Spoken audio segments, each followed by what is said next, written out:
네, 인사드리겠습니다. 안녕하세요. 네, 용서와 회복 설교 시리즈 오늘 5번째 시간이고요. 오늘은 회복의 장애물에 대해서 함께 말씀을 나누려고 합니다. 성경 본문은 로마서 12장 14절부터 21절을 펴두시면 되고요. 오늘 말씀의 제목은 겸손의 선으로 교만의 악을 이기라입니다. 겸손의 선으로 교만의 악을 이기라. 로마서 12장 21절을 찾으셨으면 함께 읽어보겠습니다. 다 찾으셨나요? 네, 읽겠습니다. 시작. 악에게 지지 말고 선으로 악을 이기라. 네, 악에게 지지 말고 선으로 악을 이기라.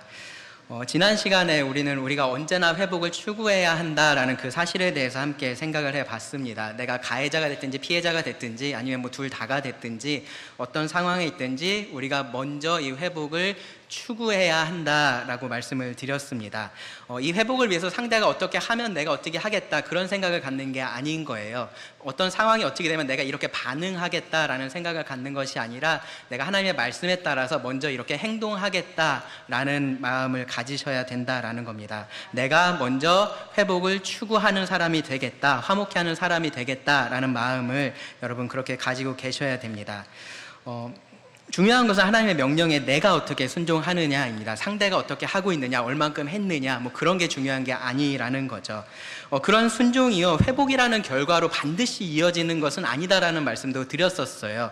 그렇게 이어지지 않을 수도 있고요. 혹은 뭐 되기는 되는데 내가 원하는 속력으로 되지 않고 내가 원하는 방향으로 되지 않고 그렇게 될 수도 있습니다.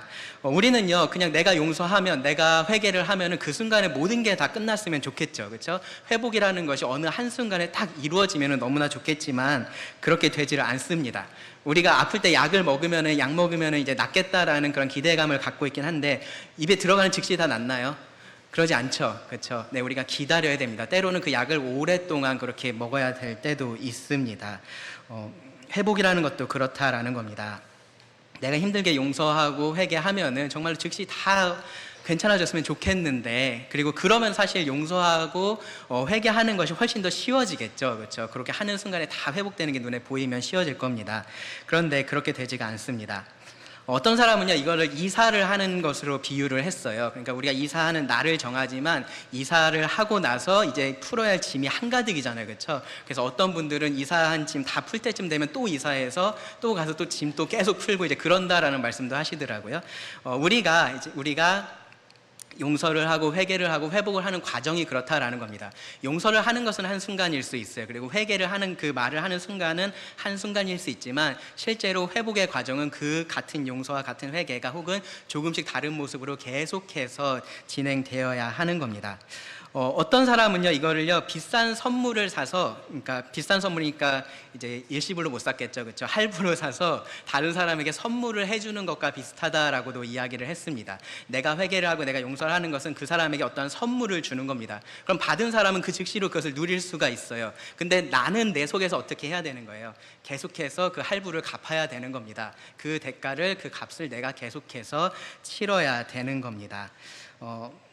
기본적으로 상처가 치유되는 과정하고 똑같습니다. 우리가 회복이 된다라는 것은요, 지속적인 치료가 필요하고요, 때로는 계속 그렇게 해도 그 전과 똑같이 돌아갈 수는 없을 수도 있습니다. 우리 인간관계의 회복, 죄 때문에 무너진 상처에 입은 우리 관계의 회복이 그렇습니다. 용서와 화해를 통해서 즉각적으로 관계가 온전히 회복되는 일은 사실은 아주 드문 일입니다. 시간이 필요합니다. 그 시간 동안에 그럼 우리가 어떻게 해야 될까요? 그냥 일단 나는 용서했고 나는 회개했으니까 이제 내가 내 손을 다 떠났고 이제 알아서 회복되기만을 기다려야 될까요? 마치 언덕에서 그냥 돌을 굴리는 것처럼 최초의 힘만 한번 주면은 그 뒤는 알아서 다 되는 걸까요? 그렇게 되지를 않습니다. 오히려 이 회복이라는 것은요, 지속적인 노력이 필요합니다. 우리가 계속해서 노력을 하는 것이 필요합니다. 이 회복이 되는 동안 우리는 계속해서 그렇게 하려는 노력을 해야 됩니다. 제가 이 설교 시리즈 처음 시작하면서 강조를 드렸었던 부분인데요, 또 한 번 말씀을 드리자면 그렇게 우리가 계속해서 회복을 추구하는 사람들이라는 것이 이 교회가 세상과 극명하게 명확하게 다른 부분입니다. 왜냐하면 세상은 내가 중심이고 내가 우주의 중심이고 교회는 하나님이 나의 중심, 우주의 중심이시기 때문에 그렇습니다. 그래서 그것이 이러한 회복을 추구하는 모습으로 드러나는 겁니다. 근데 문제가 있죠. 우리가 구원받고 나서 옛날에 내가 우주의 중심이었던 이 마음은 싹 사라지고 하나님만 내 마음의 중심에 계시고 우주의 중심이다라는 마음만 내 안에 있으면 좋겠는데 그렇지가 않습니다. 그 두 개가 우리 안에 함께 있습니다. 갈라디아서에서는 그것을 이렇게 표현했죠. 육신의 소욕과 성령의 소욕이라고 표현을 했습니다. 여전히 나를 중심에 두려는 욕구가 있고요. 하나님을 중심에 두려는 욕구가 우리 안에 있고 그것이 싸우고 있습니다. 나를 중심에 두려는 그 욕구가 사실은 교만입니다. 그것이 교만이에요. 그리고 하나님을 계속해서 내 마음 가운데 두려고 하는 욕구, 모든 것에 중심에 두려고 하는 욕구, 그것이 바로 겸손입니다. 교만이라고 하면은 막 자기 자랑하고 막 으스대고 뽐내고 그런 것만 생각을 하실 거예요. 주로 그런 것들이 머릿속에 먼저 떠오르실 겁니다. 그런데 실제로는 그렇지 않다라는 거예요. 내가 계속해서 나를 중심에 두려고 하는 모든 것들, 그것이 중심에 대해서 겉으로 드러나는 모든 것들이 교만이라는 겁니다. 그래서 어떤 것은요, 가장 겸손해 보이는 어떤 행동도 사실은 교만의 결과일 수도 있습니다. 이 나를 중심에 두려는 이 교만의 악이 사람 사이에 문제를 만드는 거고요. 회복의 과정에 있어서도 계속해서 그 똑같은 일들을 합니다. 계속해서 갈등을 만들고요. 다툼을 만들고 분열을 만듭니다. 그리고 그러한 교만의 악을 이길 수 있는 것이 바로 겸손입니다. 겸손의 선이라는 겁니다. 내가 아니라 하나님을 계속해서 내 마음에 두려는 그 겸손이 이 갈등을 멈추게 하고요. 우리를 하나 될 수 있게 합니다. 회복할 수 있게 합니다. 그래서 이 바울은요, 갈등 가운데 있었던 유오디아하고 순두계에게 주 안에서 같은 마음을 품으라 라고 명령을 했어요. 근데 그 같은 마음을 품는다라는 게 둘이서 만나서 어떻게 화해 좀 해봐, 그런 의미보다는요, 어떤 의미냐 하면요, 그들이 하나의 마음, 동일한 마음을 품어야 된다라고 말을 한 겁니다. 그리고 그 동일한 마음에 대해서는 그 앞에 빌립보서 2장에서 얘기를 했는데요, 뭐라고 얘기를 했냐면은 아무 일에든지 다툼이나 허영으로 하지 말고 이기적인 욕심이나 헛된 영광을 추구하는 그런 마음으로 하지 말라라는 겁니다.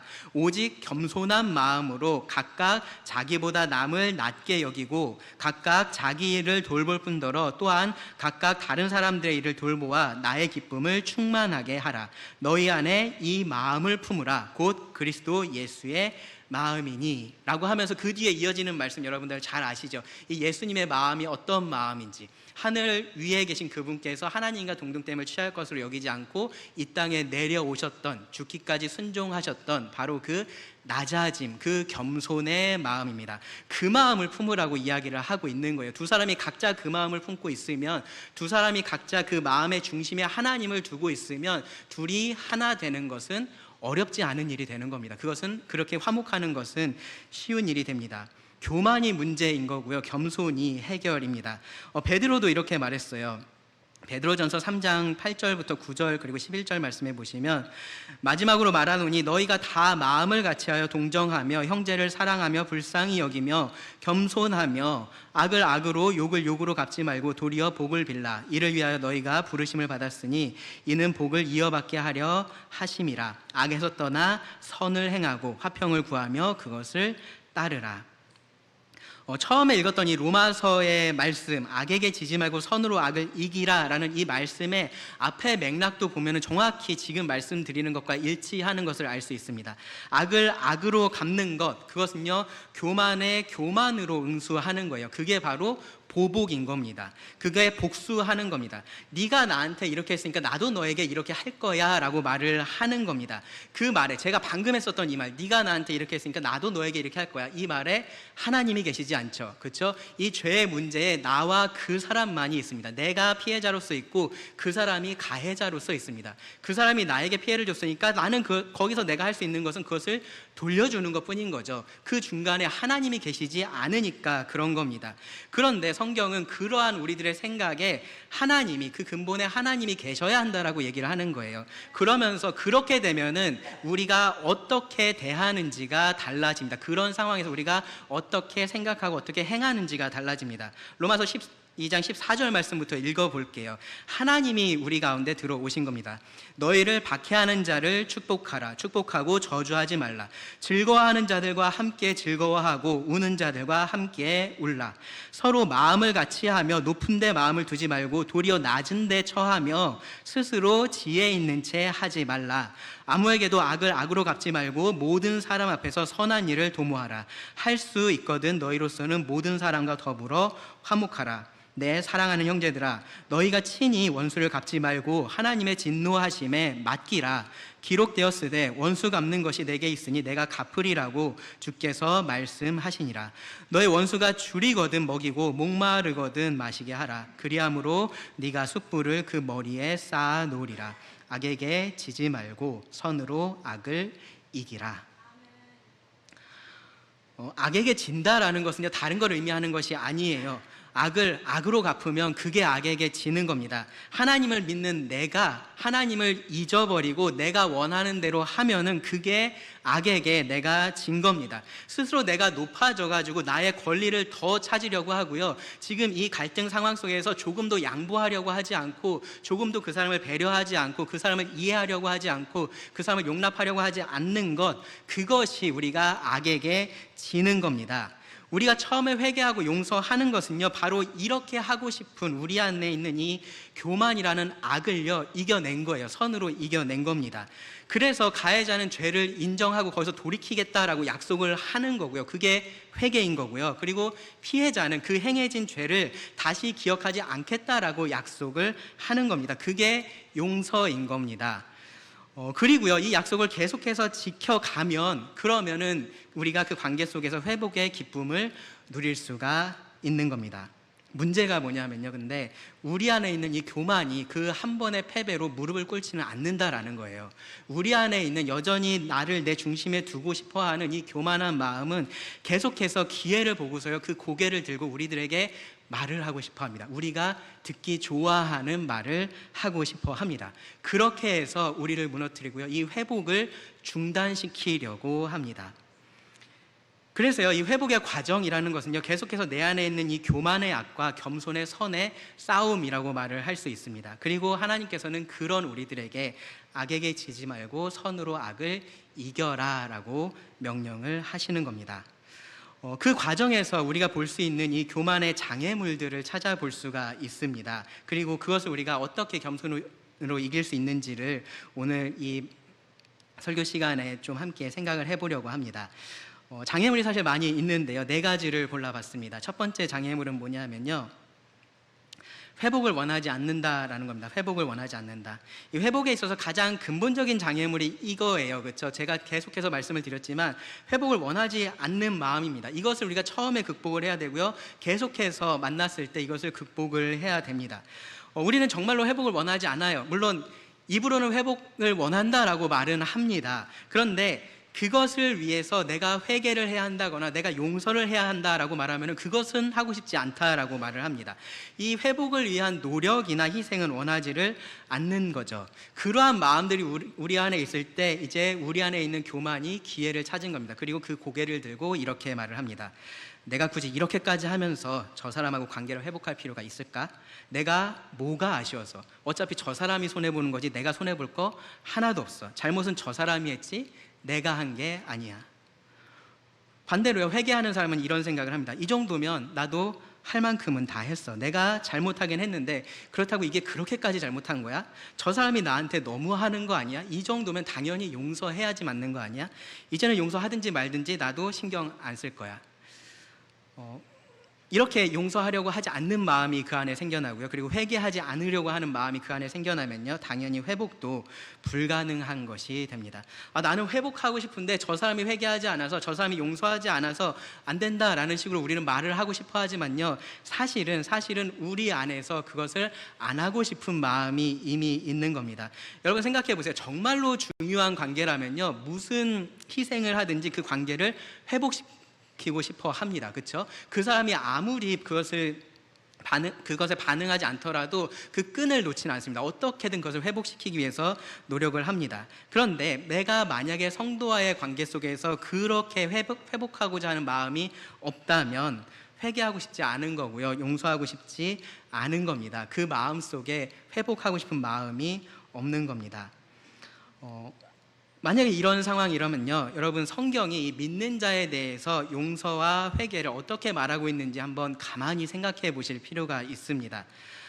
엄밀히 말씀드려서요, 회복을 추구하지 않는 성도라는 말은요, 그 자체로서 모순이 되는 말입니다. 물의 특징을 가지고 있는 기름인 거고요. 기름의 특징을 가지고 있는 물이 됩니다. 이 회개의 핵심 요소가 이 회복에 있어서 핵심 요소가 회개하고 용서라고 말씀을 드렸었어요. 먼저 회개에 대해서 한번 생각을 해보겠습니다. 회개하지 않는다, 나는 회개하고 싶지 않다라는 것은요, 그 말은 나의 죄를 인정하지 않겠다라고 말을 하는 겁니다. 변명과 정당화를 하면서 자기에게 면죄부를 부여하고 있는 거예요. 뭐 이런 식으로 얘기는 하죠. 뭐 내가 했다는 게 잘했다는 건 아니야, 뭐 그게 옳다는 건 아니야. 하지만 그럴 수도 있는 거 아니야? 라는 식으로 말을 합니다. 혹은 그럴 수밖에 없었다라고 그렇게 말을 합니다. 더 나아가서는요, 그게 무슨 그렇게 큰 잘못이야? 라고 그렇게 말을 하기도 합니다. 그렇게 자신의 죄를 인정하지 않는 사람들, 자신이 죄 있다라고 말하지 않는 사람들, 그런 사람들에 대해서 사도 요한이 분명하게 말을 했어요. 요한일서 1장 8절부터 10절을 보시면, 만일 우리가 죄 없다고 말하면 스스로 속이고 또 진리가 우리 속에 있지 아니할 것이요, 만일 우리가 우리 죄를 자백하면 그는 미쁘시고 의로우사 우리 죄를 사하시며 우리를 모든 불의에서 깨끗하게 하실 것이요, 만일 우리가 범죄하지 아니하였다 하면 하나님을 거짓말하는 이로 만드는 것이니 또한 그의 말씀이 우리 속에 있지 아니하니라. 지금 이 사도 요한이 하는 말은 뭐냐 하면요, 죄를 인정하고 그것을 자백하는 것이 정말로 구원받은 사람의 특징이라고 이야기를 하고 있는 거예요. 그렇기 때문에 그렇게 하지 않는 사람에 대해서는 분명하게 이렇게 말합니다. 그 안에 진리가 없다. 그렇게 하는 사람은 하나님을 거짓말하는 사람으로 만드는 거다. 그 말씀이 우리 속에 있지 않은 것이다 라고 말을 합니다.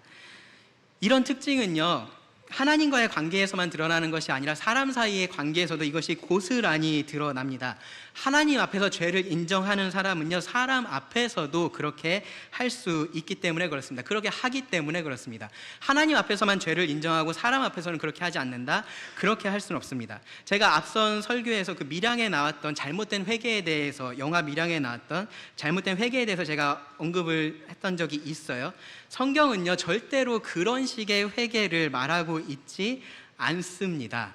성경은요, 이 하나님과 우리와의 수직적인 관계, 그리고 우리 사이의 이 수평적인 관계가 아주 직접적으로 연결되어 있다라고 말을 합니다. 그러니까 우리가 나는 하나님께만 잘하면 돼, 나는 저 사람하고 아무 관계 없어, 그렇게 말할 수 없다라는 거예요. 하나님을 사랑한다라고 말하는 사람이, 그리고 진심으로 사랑하는 사람이 형제를 미워할 수 없는 것하고 똑같은 원리입니다. 하나님 앞에서 철저히 죄를 뉘우치고 회개하는 사람이 사람 앞에서는 그 죄에 대해서 아무렇지 않게 생각을 하고 있다, 그 죄를 인정하지도 않는다, 그것은 불가능한 일이다라는 겁니다. 그러니까요, 회개하지 않는 것은요, 여러분이 회개하고 싶어하지 않는 그 마음은요, 죄의 본성을 따르고 있는 거고요, 세상의 특징을 지금 따르고 있는 겁니다. 불신자의 특징을 지금 여러분이 보여주고 계신 겁니다. 결코 구원받은 사람의 특징이 될 수 없습니다. 용서도 마찬가지예요. 용서도 마태복음 18장에서 우리는 용서하지 않는 종의 비유를 봤었습니다. 그 비유 끝에 예수님께서 그 주인이 했던 말을, 그리고 행동을 이렇게 말씀을 하셨어요. 그 주인이 종에게 이렇게 말했습니다. 노하여 그 빚을 다 갚도록 그를 옥졸들에게 넘겼다. 이 말씀이 분명히 비유이기 때문에 우리가 모든 것을 다 실체하고 연결 짓다 보면 조금씩 이해하는데 어려움이 생깁니다. 그런데 이 비유의 포인트를 우리가 잘 알아야 돼요. 뭐냐면요, 예수님은 이 제자들에게 마땅히 용서해야 할 것을 가르치셨다라는 거예요. 마땅히, 당연히 용서받은 자로서 너희가 당연히 용서하는 사람이다 라는 것을 예수님은 이 비유를 통해서 말씀을 하셨다라는 겁니다.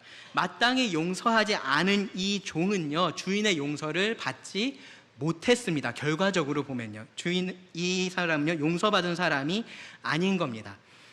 용서하지 않으면, 내가 다른 사람을 용서하지 않으면 나의 구원을 잃어버릴 수도 있나? 그런 말씀을 지금 하고 있는 게 아니고요. 용서하는 것이 구원받은 사람의 특징이기 때문에 구원받은 사람은 용서하는 사람이라는 말을 하는 겁니다. 용서하지 않는 것은 세상의 특징입니다. 회개하고 싶지 않은 마음, 그리고 용서하고 싶지 않은 마음이 우리 마음의 한켠에 분명히 있는 것은 맞습니다. 하지만 그것을 계속해서 선택하고 그것이 내 삶의 특징이라면, 지금 이 사람과의 관계에서만 내가 그러는 것이 아니라 다른 사람들과의 관계 속에서도 내가 계속해서 회개하고 있지 않고 내가 용서하고 있지 않고 그러한 것이 내 삶의 특징으로 계속해서 드러난다면요, 그렇다면 여러분의 구원에 대해서 다시 한번 생각해 보셔야 됩니다. 구원에 대해서 진지하게 점검을 해 보셔야 됩니다. 우리 안에 교만은요, 나하고 그 사람에 대해서만 이야기를 합니다. 그래서 용서하고 싶지 않게 하고요, 회개하고 싶지 않게 합니다. 여러분, 그럴 때, 여러분이 정말로 구원받으셨다면요, 그럴 때 하나님을 그 생각 속에 끼워 넣으셔야 됩니다. 그런 상황 속에서 하나님은요, 그냥 너 감정에 따라서 해, 네가 힘들면 어쩔 수 없지, 그렇게 말씀하지 않으세요. 물론 하나님은 그런 것들을 돌보시는 분이시지만 우리에게 행동할 것을 말씀을 하십니다. 우리에게 결단할 것을 말씀하십니다. 용서하라고 하시고요, 회개하라고 말씀을 하십니다. 서로 불쌍히 여기라고 하시고요, 서로 용납하라고 말씀을 하십니다. 서로가 서로의 짐을 지어주어야 할 것을 말씀을 하십니다. 모든 사람과 더불어 화목할 것을 말씀을 하십니다. 이렇게 하고 싶은데, 그렇게 하고 싶은데 그것이 정말로 어렵다면요, 여러분, 먼저는요, 내가 그렇게 연약한 사람이구나라는 것을 인정하는 겸손이 여러분들에게 필요할 겁니다. 나 분명히 더 잘할 수 있는데 이거밖에 안 되네 라고 생각할 게 아니라요, 아, 내가 이런 사람이구나라는 것을 여러분 인정하시고요, 내가 그렇다면 이제 어떻게 하면 됩니까? 하나님께 가면 되잖아요, 그렇죠? 하나님께 가서 도우심을 구하면 됩니다. 그리고요, 그러면서 여러분 이 시선을요, 어디에 두시냐면요, 그 악에다 두지 마세요. 나에게 벌어진 그 악에다가 시선을 두지 마시고요, 그 악을 행했었던 그 불쌍한 사람을 여러분 바라보시고요, 그리고 그 불쌍한 사람을 위해서 하늘에서 이 땅까지 내려오셨던 예수님을 여러분 바라보시기 바랍니다. 나하고 똑같은 사람인 그 사람에게서 뭔가 선한 것이 나오기를 여러분 크게 기대하지 마시기 바랍니다. 그 사람에게서 엄청 성숙한 열매가 나올 것을 기대하지 마시기 바랍니다. 그러면서 그 사람이 그렇게 해야 나도 이렇게 할 수 있겠다라고 생각하지 마시기 바랍니다. 그렇다고 상관없이요, 하나님 때문에 내가 용서하고 내가 회개하겠다라는 마음을 품으셔야 됩니다. 그렇게 우리가 이 첫 번째 장애물을 극복할 수 있습니다. 두 번째 장애물은요, 이 죄의 결과를 감당하고 싶지 않은 마음입니다. 죄는 그 영향력이 있고요, 그리고 그만큼의 결과라는 것이 따라옵니다. 사람 사이의 관계에서 벌어지는 모든 일들도 마찬가지입니다. 이 죄를 다루는 데 있어서 그렇기 때문에 우리가 그 영향력을 최소한으로 하기 위해서 노력을 해야 한다라는 것을 제가 지난주에 좀 말씀을 드렸었습니다. 그런데 우리가 얼마나 노력을 하든지 관계없이 죄는 그 영향력이 있고요, 결국은 그 결과를 우리들에게 가져옵니다. 우리가 그 결과를 마주해야 됩니다. 회복하기 위해서는 그렇게 해야만 됩니다. 그리고 그것을 잘 다뤄야지 우리가 온전한 회복으로 나아갈 수가 있습니다.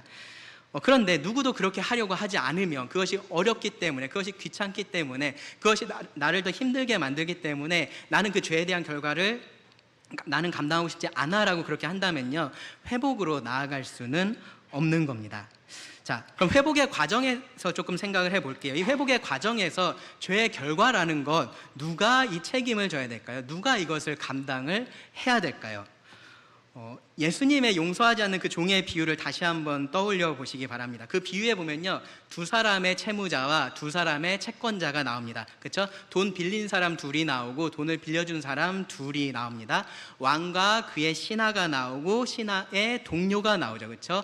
왕은 채권자죠, 그렇죠? 돈을 빌려준 사람입니다. 그리고 신하는요, 채무자이자 동시에 또 채권자입니다. 그렇죠? 왕에게 돈을 빌렸으면서 자기 동료에게 또 돈을 빌려준 사람입니다. 그리고 그 신하의 동료는 채무자입니다. 그렇죠?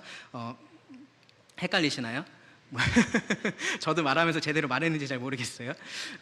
자, 어쨌든 다 이해는 하셨죠, 그렇죠? 자, 여기서 문제가 생깁니다. 어떤 문제가 생깁니까? 이 빌린 돈을, 마땅히 갚아야 할 그 돈을 갚지 않는 문제가 생기죠, 그렇죠? 그 죄의 문제가 그 가운데 들어왔습니다. 이 돈을 갚지 않은 두 채무자가 둘 다 그랬어요. 두 채무자가 다 돈을 못 갚았습니다. 그럴 때 이 채권자에게요, 그 두 채무자가 똑같이 이렇게 말했습니다. 내게 참으소서, 다 갚으리이다. 네, 그 앞에 바짝 엎드려서, 이 왕의 신하도 왕 앞에 그렇게 바짝 엎드렸었고요, 그리고 이 신하의 동료도 똑같이 그 신하 앞에서 바짝 엎드려서 똑같이 말했었습니다. 내게 참으소서, 다 갚으리이다. 이게 무슨 말이에요? 지금 나를 용서해 주면은, 지금 참아주면, 지금 나에게 마땅한 이 형벌을 나에게 내리지 않으면, 그러면 이 죄에 대한 결과에 대한 책임 누가 지겠다라는 거예요. 내가 지겠다라고 얘기를 하는 거죠. 그죠? 다 갚겠다라고 얘기를 했으니까 그렇게 말을 한 겁니다. 채권자들이 이것에 대해서 다른 반응을 보였습니다. 왕은 어떻게 했습니까? 그 신하를 불쌍하게 여겼습니다. 그렇죠? 불쌍하게 여겨서 풀어주면서 그 빚을 다 탕감해 줬습니다.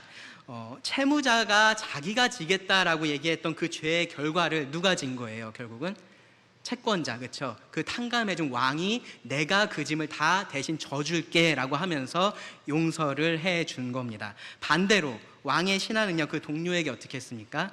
그렇게 하지 않았죠. 그렇죠? 그렇게 하지 않았습니다. 그가 빚을 갚도록, 그러니까 그 결과를 그 스스로 다 책임지도록 옥에다가 가둬뒀다라고 말을 합니다. 자, 이 이야기 속에서요, 우리는 이 죄에 대한 결과에 대한 책임을 우선적으로 누가 져야 되는지를 우리가 알 수 있습니다. 기본적으로 누가 그 책임을 져야 되는 거예요?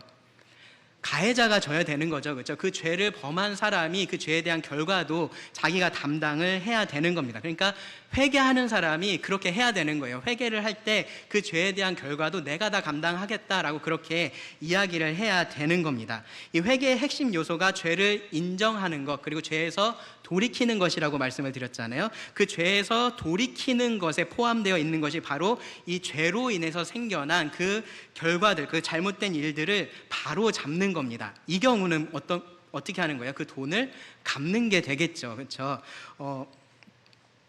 삭개오를 생각해 보시면요, 이런 비슷한 회개의 모습을 우리가 찾아볼 수 있습니다. 삭개오가 예수님을 만나고 나서 어떻게 했습니까? 자기의 재산의 소유의 절반을 나눠서 가난한 사람들한테 주고, 그리고 자기가 누구한테 속여서 빼앗은 것이 있으면 그것을 4배로 다 갚겠다라고 이야기를 하죠. 그냥 예수님 앞에서 저의 지나온 삶이 너무나 잘못됐습니다, 회개합니다 하고서 끝난 것이 아니라 그것을 바로 잡는 일을 한 겁니다. 그것이 회개하는 사람의 해야 될 일인 거예요. 그 죄에 대한 결과를 자기가 할 수 있는 선에서 최선을 다해서 그것을 바로 잡는 겁니다. 그렇게 하겠다라고 약속을 하는 겁니다.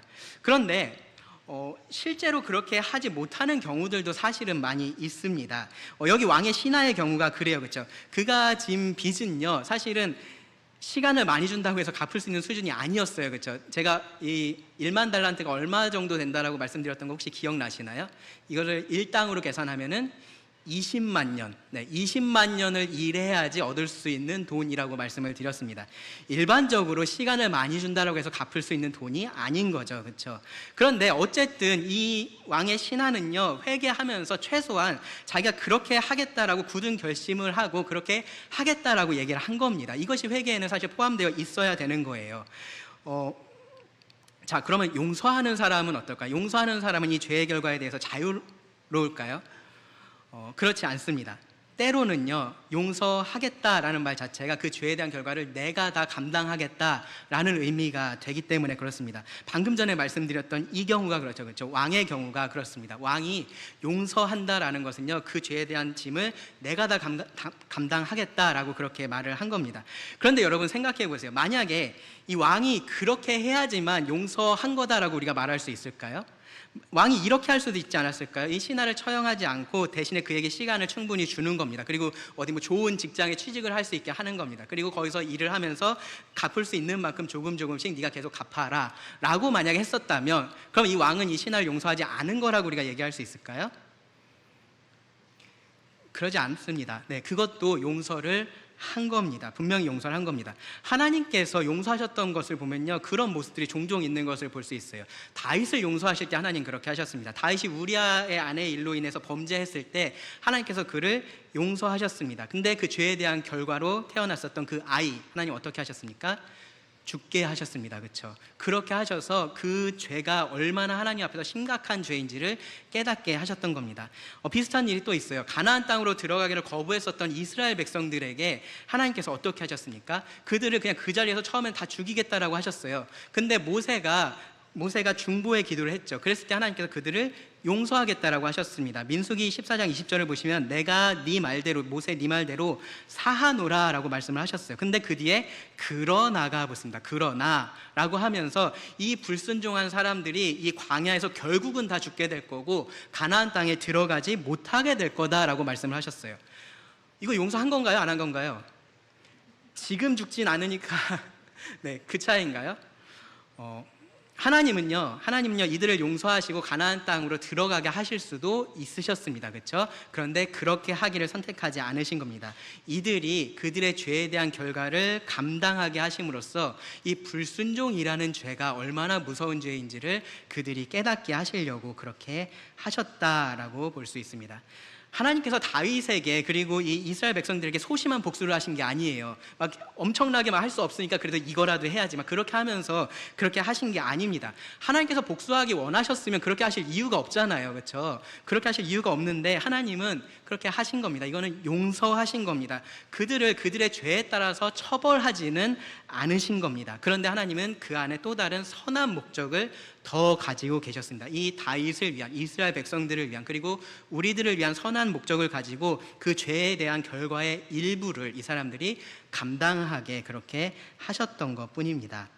그러니까요, 용서하는 사람은요, 회개를 하는 사람은 자신이 그 죄에 대한 결과를 다 책임지겠다라는 마음으로 그렇게 해야 되고요. 용서하는 사람은요, 거기서 일부를 내가 혹은 전부를 내가 책임지겠다, 감당하겠다라는 마음으로 용서를 한다라는 겁니다. 정해진 값이 있지는 않아요. 이렇게 해야지 이것이 용서고 이렇게 하면 용서가 아니고 그렇지는 않습니다. 상황에 따라서 지혜롭게 결정이 돼야 됩니다. 사실 돈과 같이 정량적인 것은요, 어쩌면 이런 얘기들을 하는 것이 조금은 더 쉽습니다. 그런데 실제적으로 벌어지는 죄에 대한 그러한 결과들, 특별히 우리 관계 속에서 일어나는 일들은요, 회개한다고 해서, 용서한다고 해서 이렇게 되돌릴 수 없는 경우들이 굉장히 많이 있습니다. 때로는요, 진심으로 그냥 내가 정말 잘못했어 라고 말하는 것 외에는 우리가 할 수 있는 것이 아무것도 없을 때가 있습니다. 누군가에게 정말로 씻을 수 없는 치욕을 공적으로 준 경우가 그럴 수 있고요, 누군가의 마음에 상처를 주는 일이 그럴 수 있고요, 신뢰를 깨트리는 그러한 일이 될 수 있습니다. 회개하는 사람은 그것을 되돌릴 수 있는 방법이 없습니다. 물론 할 수만 있으면 그렇게 하고 싶은 마음을 가지고 있어야 돼요. 그런데 그렇게 할 수 있는 실제적인 방법은 없습니다. 그러면 어떻게 되는 건가요? 그 죄에 대한 결과는 온전히 용서하는 사람이 감당을 해야 되는 상황이 되는 겁니다. 여러분, 요셉의 경우를 한번 다시 생각을 해보세요. 이 형들이 요셉에게 저질렀던 그 일은요, 정말로 큰 결과를 가져왔습니다. 그 죄에 대한 결과는요, 엄청났습니다. 그런데 그렇다고 해서 이 형들이 회개하면서 내가 그거 책임질게라고 할 수 있나요? 나도 저기 뭐 노예로 좀 팔려가서 얼마 있다 올게, 나도 뭐 어디 감옥에 갔다 올게, 그렇게 한다라고 해서 그 죄에 대한 결과가 상쇄되나요? 네, 그렇게 되지 않습니다. 온전히 이 용서하는 그 요셉이 그 죄에 대한 결과를 감당해야만 되는 겁니다. 무슨 말씀을 드리는 거냐 하면요, 회개하는 사람에게도 그렇고요, 그리고 용서하는 사람에게도 그렇고요, 이 죄의 결과를 감당한다라는 것은 쉬운 일이 아니다라는 거예요. 그것은 어려운 일이다라는 겁니다. 상황에 따라서 회개하는 사람이 그 죄에 대한 결과를 감당해야만 할 때도 있고요, 용서하는 사람이 그렇게 해야만 할 때도 있습니다. 하기 싫은, 어떻게 보면 내가 원하지 않는 그러한 일들을 해야 되는 거죠. 그리고 그런 상황에서 앞에서 말씀드렸던 것처럼 우리 안에 있는 교만이 이제 고개를 들고 말을 하는 겁니다. 내가 죄를 인정하면, 내가 용서하면 저 결과를 내가 감당해야 되는데 나는 그거는 못하겠어, 나는 그거를 하고 싶지는 않아, 내가 그렇게까지 해야 될 이유는 없는 것 같아 라는 생각을 하게 됩니다. 그리고 이 말에는요, 마찬가지로 하나님이 계시지를 않습니다. 그래서요, 여러분, 이런 생각이 들어서 회복을 하기가 어려우시다면, 용서하기 어려우시고 회개하기 어려우시다면요, 이 악을 선으로 여러분 이기시려면요, 이 생각에 하나님을 넣으셔야 됩니다. 회개하거나 용서를 통해서 회복을 추구하려면요, 그 죄에 대한 결과를 감당할 수밖에 없고요, 그것이 나에게 그리고 또 다른 고통과 또 어려움이 될 것이기 때문에 나는 할 수 없다 라고 그렇게 생각하는 것은요, 하나님을 뺐기 때문에 그렇게 생각을 하고 있는 겁니다. 먼저 우리가 하나님의 말씀에 따라서 회개하고 용서한다라는 것은요, 이 죄의 결과를 함께 감당한다라는 의미가 된다라는 것을 여러분 그럴 때 한번 생각을 해보세요.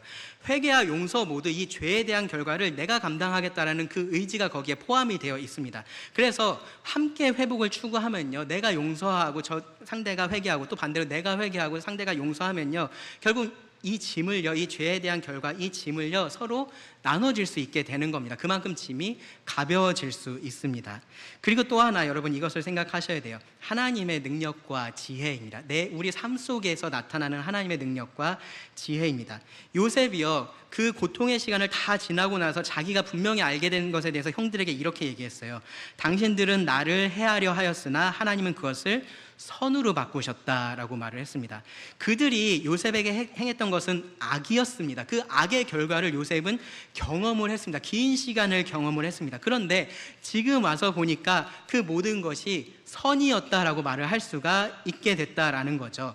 하나님께서 그것을 선으로 바꾸시는 겁니다. 하나님께서 우리 삶에 그렇게 개입하실 때, 우리 인생에 개입하실 때 그러한 일들이 일어나는 겁니다. 나는 이것이 힘든 일이고 악한 일이어서 피하고만 싶은 일이지만 하나님은 그런 일들을 통해서 하나님의 크신 선을 이루신다라는 거예요. 여러분, 회복을 추구하는 것도 마찬가지입니다. 내가 그것을 감당하려고 할 때 그 죄에 대한 결과, 그 큰 것이, 그 무게가 내 앞에 보이니까 나는 그것을 하고 싶지 않아, 그렇게 하고 싶지 않아라는 마음이 먼저 드실 수 있는데요. 여러분, 내가 하나님께 순종할 때요, 내가 하나님의 명령에 순종해서 먼저 용서하고 먼저 회개하고 이 회복을 추구할 때 하나님께서 나의 그 순종을 통해서 어떻게 일하실지는 우리가 모릅니다. 언제까지 몰라요? 순종하기 전까지는 모르는 겁니다. 죄의 결과를 내가 감당하고 싶지 않은 것, 그리고 회개하고 싶지 않고 용서하고 싶지 않은 것이요, 교만이 우리들에게 주는 악한 마음입니다. 겸손은요, 그러할지라도 이 하나님께 순종해서 그분의 역사를, 그분께서 내 삶에서 어떻게 역사하실지를, 어떻게 선하게 역사하실지를 기대하라라고 말을 합니다. 그렇게 우리가 선으로 악을 이길 수 있습니다. 세 번째 장애물은요, 용서의 대상을 오해를 하는 겁니다. 크게 두 경우가 있어요. 하나는요, 하나님을 용서의 대상으로 생각하는 거고요. 또 다른 하나는 나를 용서의 대상으로 생각을 하는 겁니다.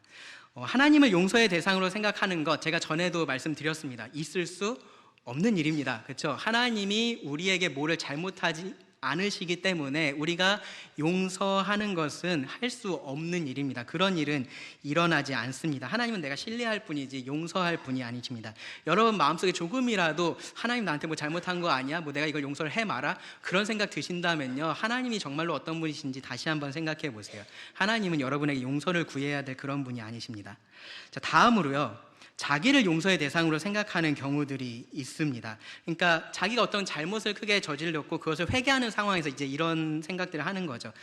저 사람이 나를 용서한다라고 말을 하고 하나님도 나를 용서해 주셨다는 거 알지만 나는 나를 용서하지 못하겠어요 라고 그렇게 말을 하는 경우들입니다. 물론 이런 것들이 단순히 깊은 후회의 표현일 수 있어요. 뭐 슬픔의 표현일 수도 있습니다. 자기가 얼마나 깊게 반성하고 회개하는지를 그렇게 표현하기 위해서 이렇게 말을 하는 걸 수도 있습니다. 그런데 그런 의도라면 다른 표현을 생각하는 게 더 좋습니다. 정말 내가 후회한다, 반성한다 라고 말하는 것이 더 좋습니다. 용서는 여기에 적합한 표현이 아닙니다. 때로는요, 이렇게 말하는 이유가 어디에 있냐면요, 내가 그렇게 도덕적으로 높은 기준을 가지고 있는 사람이야 라는 것을 보여주고 싶어서 이렇게 말할 때가 있습니다. 혹은 그렇게 해서 다른 사람의 연민을 불러일으키려고 그렇게 하는 경우들도 있습니다. 하나님이 저를 용서하셔도 저는 용서하지 못하겠어요. 여러분, 이 말이 어떻게 들리세요? 굉장히 거룩하게 들리시나요? 정말로 자신의 죄에 대해서 뼈저리게 느끼는 그런 사람의 회개의 말로 들리시나요? 그렇지 않아요. 이것은요, 정말로 신성모독입니다. 그렇죠? 교만입니다. 하나님보다도 자기가 더 도덕적으로 높은 위치에 있다라고 지금 말을 하고 있는 거예요. 하나님보다도 더 나는 용서에 대해서 엄격한 기준을 가지고 있다라고 이야기를 하고 있는 겁니다.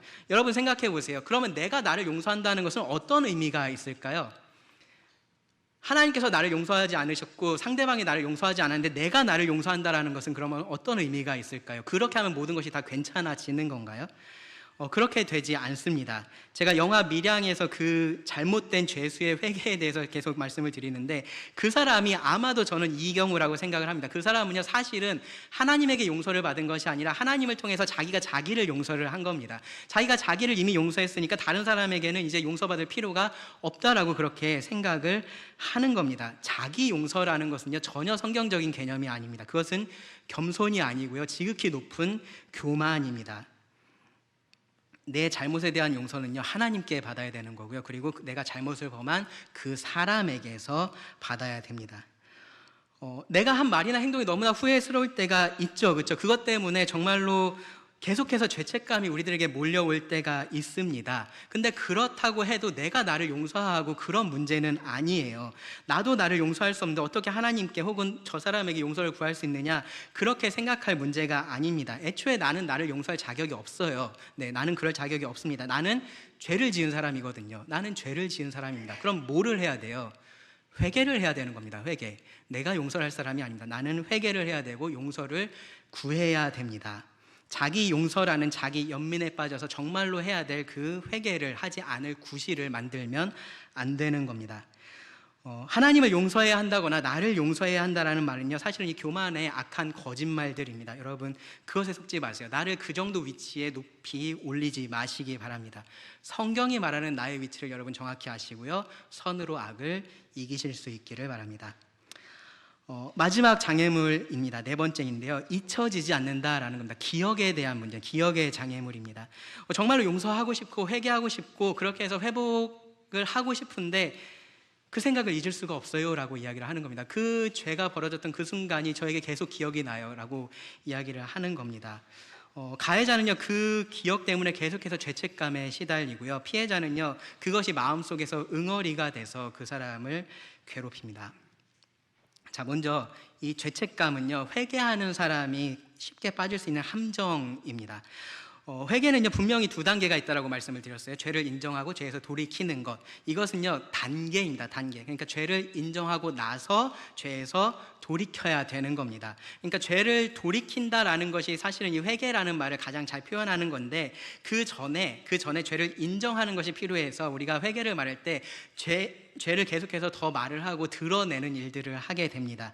문제는요, 그렇게 하다 보면은 자연스럽게 죄책감이 생긴다라는 거예요. 그리고 이 죄에 민감한 그리스도인들, 특별히 더 이렇게 좀 어떻게 보면 어떤 면에서 좀 좋은 그리스도인들이 이런 죄책감이 너무 커져서 거기에 사로잡히게 되는 경우들이 종종 있습니다. 죄책감이 없는 것도 큰 문제인데요, 이 죄책감에 사로잡혀 있는 것도 사실은 그거 못지않은 큰 문제입니다. 하나님이 우리들에게 원하시는 것은 뭐냐면요, 우리가 할 수 있는 한 이 죄를 깨닫기를 원하세요. 아주 깊이 깨닫기를 원하세요. 근데 그 죄책감에 사로잡혀 있기는 원하지 않으십니다. 그걸 원하는 거는 사탄이에요. 사탄. 애초에 사탄은요, 우리가 죄를 대면하기를 원하지 않아요. 그렇죠? 근데 일단 우리가 죄를 대면하기 시작해서 이 회복의 과정이 시작이 되면요, 그 다음에 원하는 건 뭐냐면은 바로 이 죄책감에 그 사람을 붙잡아 두는 겁니다. 어떻게 됐든지 그 다음 단계로 넘어가지 않으면 되니까 그렇게 하는 겁니다. 그리고 그러한 상황에서 또다시 교만이 우리들에게 말을 하죠. 우리가 듣고 싶은 얘기를 합니다. 내가 도대체 지금 무슨 짓을 한 거야? 이건 절대로 용서받을 수도 없고 용서받아서도 안 되는 죄야. 이거는 회개할 수 있는 문제가 아니야. 나도 양심이 있는데 이거는 용서해달라고 말할 수도 없는 죄야. 옛날에도 똑같은 죄 범했었는데 회개했는데도 지금 또 똑같이 이렇게 했네. 나 이거 진짜 어쩔 수 없는 것 같아. 난 그냥 이런 사람인 것 같아. 그러한 생각들이 찾아옵니다. 이 죄책감에서 하는 말이니까요, 굉장히 자기 비판적이죠. 그렇죠? 그래서 굉장히 교만하고는 거리가 멀게 들립니다. 그런데 제가 처음에 말씀드렸죠. 교만은 모든 모습으로 우리들에게 찾아옵니다. 이 말이 왜 교만의 말입니까? 이 말에 누가 없습니까? 하나님이 없잖아요. 그렇죠?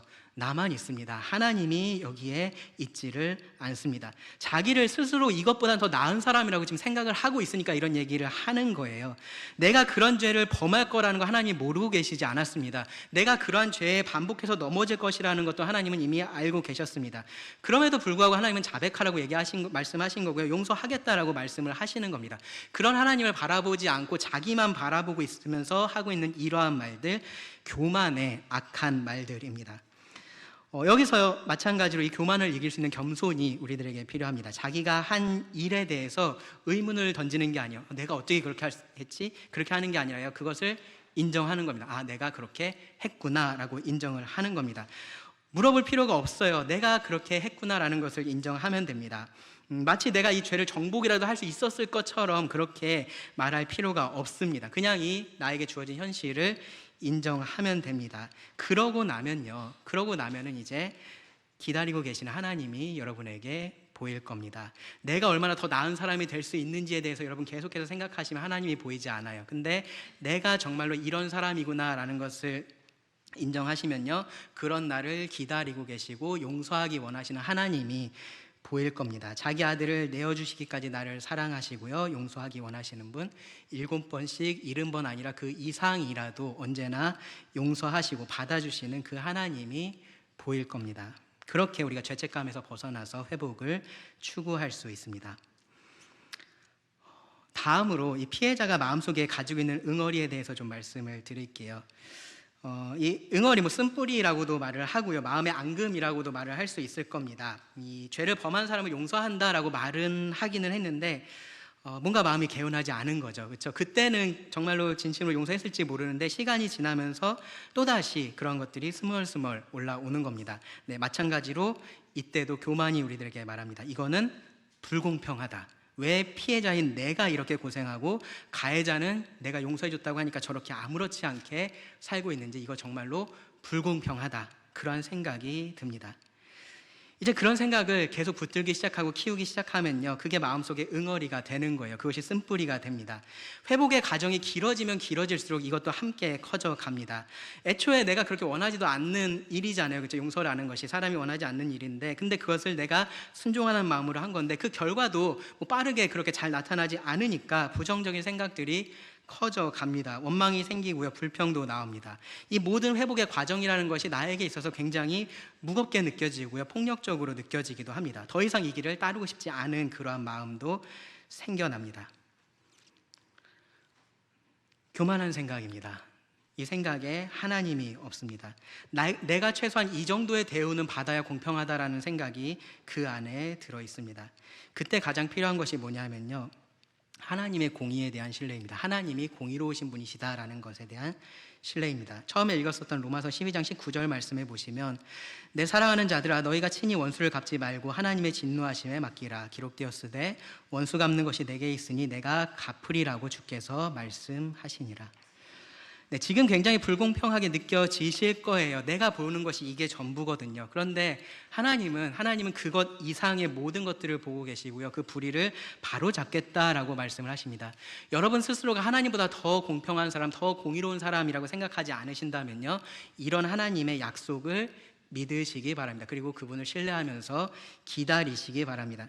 내가 지금 이렇게 힘든데 이게 어떻게 공평한 일 나중에라도 될까, 그런 생각이 드실 수 있는데요, 그런 생각들을 내려놓는 겁니다. 그리고 이 하나님의 약속을 믿는 겁니다. 그리고 우리가 그렇게 선으로 악을 계속해서 이기면요, 하나님은 요셉에게 그렇게 하셨던 것처럼 우리에게도 모든 악을 선으로 바꿔주실 겁니다.